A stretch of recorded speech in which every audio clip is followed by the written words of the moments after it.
வணக்கம். இன்னைக்கு பன்னீர் 65 எப்படி செய்யறதுன்னு பார்க்கலாம். அதுக்கு 100 கிராம் அளவுக்கு பன்னீர் வச்சிருக்கேன். 100 கிராம் அளவுக்கு கார்ன்ஃப்ளவர் மாவு, கொஞ்சம் கருவேப்பிலையை பொடியா கட் பண்ணி வச்சிருக்கேன்.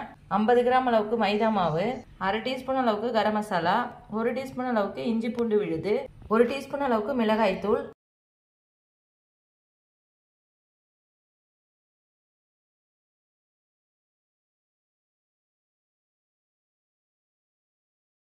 கட் பண்ண பன்னீர்லாம் ஒரு பாத்திரத்துக்கு சேர்த்துக்கிறேன்.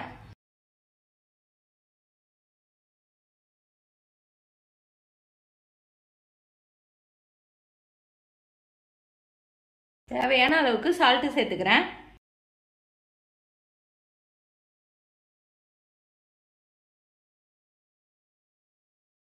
இப்போ நல்லா கலந்துட்டேன். கொஞ்சமா தண்ணி தெளிச்சு கலந்துக்கலாம். இந்த அளவுக்கு கொஞ்சமா தண்ணி சேர்த்து கொஞ்சம் உதிரி பதமாவே வச்சுக்கோங்க. மிதமான சூட்டில் இருக்க எண்ணெயில போட்டுக்கலாம்.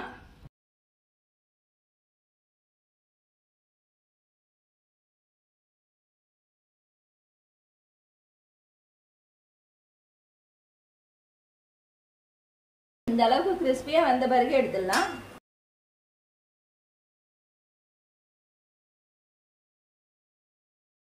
கிறிஸ்பியான பன்னீர் 65 இதே மாதிரி நீங்களும் வீட்டில் உங்கள் குட்டீஸ்க்கு செஞ்சு கொடுங்க. செஞ்சு கொடுத்துட்டு எப்படி இருந்துச்சுன்னு சொல்லுங்கள். லைக் பண்ணுங்கள், ஷேர் பண்ணுங்கள், கமெண்ட் பண்ணுங்கள், சப்ஸ்கிரைப் பண்ணுங்கள்.